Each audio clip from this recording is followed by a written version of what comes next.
House will be in order. The chair lays before the House a communication from the Speaker.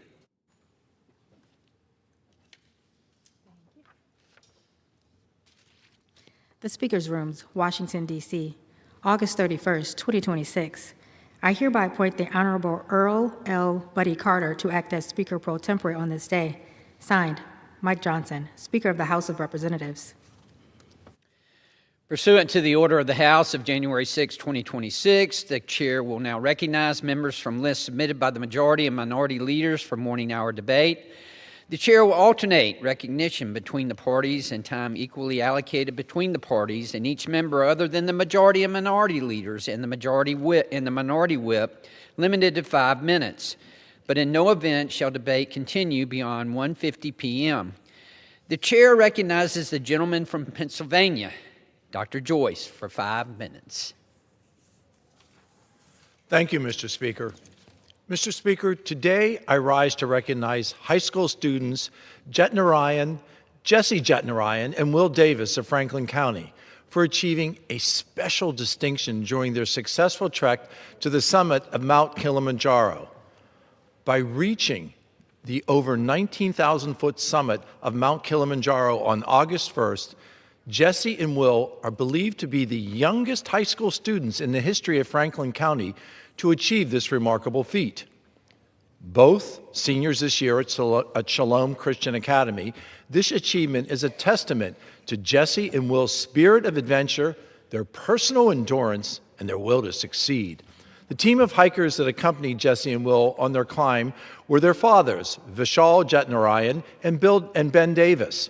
On behalf of the constituents throughout Franklin County and the entire 13th District, I congratulate Jesse and Will on this outstanding achievement and express best wishes as they climb future mountains. Thank you. Mr. Speaker, it is with respect and admiration I rise today to recognize the Morrison's Cove Rotary Club for 100 years of service to the community. Founded in 1926, the organization is part of an international network of clubs that is dedicated to humanitarian service and community support. Over the years, support from the Morrison's Cove Rotary Club has benefited numerous community organizations as well as local school districts. It has been estimated that the club has contributed more than $1.5 million to community projects. On behalf of everyone in Pennsylvania's 13th Congressional District, I express gratitude to all former and current members of the Morrison Cove Rotary Club. Thank you.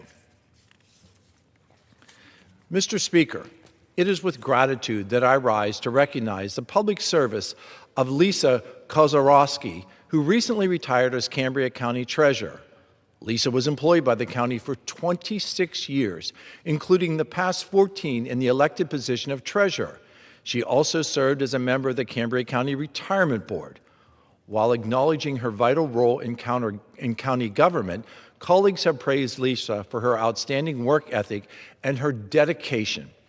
On behalf of constituents throughout the 13th Congressional District, I thank Lisa for her faithful public service for the citizens of Cambria County and express best wishes for a wonderful retirement. Thank you. Mr. Speaker, it is with deep appreciation that I rise to recognize William Swartzwelder of Breezewood for an extraordinary record of public service that spans over 7 decades. As a volunteer firefighter, Bill followed the example of his parents and joined the Breezewood Volunteer Fire Company in 1956. He has filled a variety of leadership roles over the years, a regular participant in Monday night work sessions, fundraising activities, and other fire company-related functions. Bill actually, to this date, continues to attend monthly meetings where he serves on various committees. On behalf of the constituents throughout Bedford County and the entire 13th Congressional District, I personally thank Bill for his outstanding commitment to the Breezewood Volunteer Fire Company and congratulate him on this remarkable milestone of public service. Thank you, Mr. Speaker, and I yield back. The gentleman yields. The chair now recognizes the gentleman from New Mexico, Mr. Vasquez, for 5 minutes. Mr. Speaker, I rise today to speak about patriotism and what it means to be a patriot in this great country. The American experience is one that we all share. It bonds us together under one Constitution, and as lawmakers serving in these hallowed halls, we have the privilege of carrying forward one of the world's greatest democratic ideas through one of its most deliberative bodies. Fortunately for the American public, that experience includes over a century of bipartisan support for another one of America's greatest and best ideas, the creation, shared stewardship, and enjoyment of our nation's public lands. So that we may continue to hunt, to fish, to take our families camping, to discover America's history, and to unravel the great mysteries and gifts that can only be found in our nation's national forests, national parks, BLM lands, and wildlife refuges. Long after the creation of the U.S. Forest Service in 1905 by Republican President and conservationist Teddy Roosevelt, Americans of all political stripes have continued the legacy of conserving our public lands for all Americans, for multiple use, both for our enjoyment and for the domestic production of natural resources, a careful balance that requires bipartisanship and local support. Let me remind this body of the tremendous work of U.S. Senator Frank Church. The senator's impact on this nation's wilderness, wild and scenic rivers, and land and water conservation is to be celebrated. But in particular, he should be lauded for the way in which he went about passing many of our nation's bedrock public lands laws that stand until this day. You see, Senator Church was a quiet, careful workman who worked across the aisle to strike compromise and pass overwhelmingly bipartisan legislation, such as the Wilderness Act of 1964, the Land and Water Conservation Fund Act of 1965, and the Wild and Scenic Rivers Act of 1968. This was an unprecedented period of patriotism and public lands, where bipartisanship flourished and Congress worked as a unified body to protect our nation's most precious resources. In 1964, the Wilderness Act passed the House by a whopping 373-1 majority. That same year, the Land and Water Conservation Fund Act passed by a voice vote in the House and a 92-1 vote in the Senate. In 1973, the House passed the Endangered Species Act in a landslide 355-4 vote. Even Nixon, not known as an environmentalist, in 1972, proclaimed that what began as environmental awakening must mature finally into a new and higher environmental way of life. Believe it or not, there was a time in which in this body we crafted win-win models of public land legislation. That's why I helped establish the first ever bipartisan Public Lands Caucus with former Interior Secretary and Montana Representative Ryan Zinke, because today we have the potential to piece together the remnants of bipartisan political consensus and provide a powerful framework for modern conservation and public lands initiatives. Working together under this patriotic caucus to achieve wider bipartisan agreement, I believe that we can mediate conflicts between natural resource users and protection proponents and demonstrate that economic development and conservation are not mutually exclusive.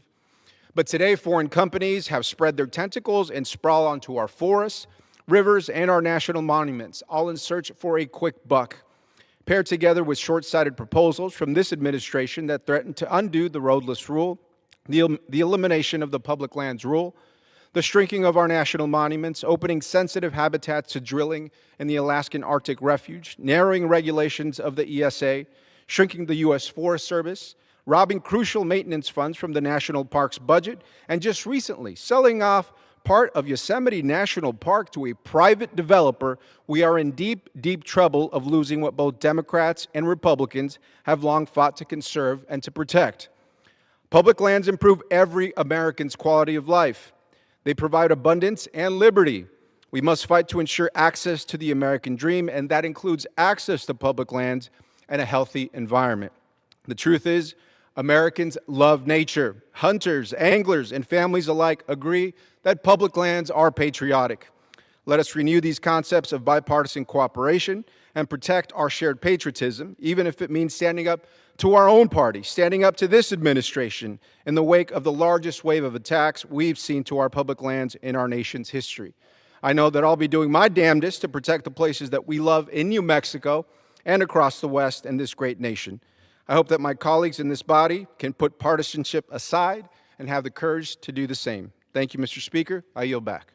The gentleman yields. The chair now recognizes the gentleman from Connecticut, Mr. Courtney, for 5 minutes. Thank you, Mr. Speaker. Mr. Speaker, I rise today to share with the House the sad news of the loss of one of the state of Connecticut's finest public servants, former Lieutenant Governor Nancy Wyman of Towin, Connecticut.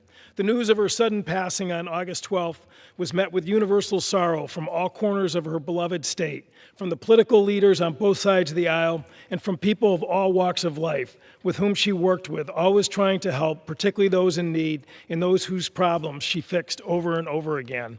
Nancy's epic journey of public service began as a PTA mom in Towin, advocating for high-quality public education at a time when her own kids were enrolled in Towin's public schools. She was so effective that she was encouraged to run for a seat on the school board, which she did, and which she won, and which began an extraordinary string of political success that eventually took her to the highest levels of state government. In 1986, she ran for a vacant seat in the State House of Representatives in a district next door to where I live. And at the same time, coincidentally, I was also running as a first-time candidate. We both prevailed, and in the following January, were assigned our desks in the House chamber next to each other, which began a long and fruitful friendship, both politically and personally. She shortly became chair of the Education Committee and presided over one of the most difficult contested issues in the state, namely allocating public school funding. To paraphrase Abraham Lincoln, it's an issue where you cannot please all the people all the time. Nancy never shrunk from this task, and because of her patience and basic decency in interactions with her colleagues, the final result of her tenacious effort always earned respect and support. She carried that trademark skill in her campaigns for statewide office, both election as state comptroller in 1998 and her election as lieutenant governor in 2010. The office of comptroller is always not well understood by Connecticut voters, but it carries great responsibilities, including administering the largest health and pension plans in the state for active and retired state employees and their dependents. She once again bore down into the nitty-gritty of price negotiation with private vendors, promoting wellness programs for state workers, and acquiring valuable knowledge of the private health insurance market.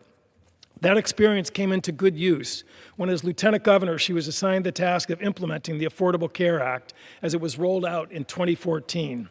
This was no easy lift. As many will painfully recall, the federal ACA exchange, healthcare.gov, in 2014 was completely overwhelmed, and it took over a year before millions of Americans were finally connected to affordable health coverage.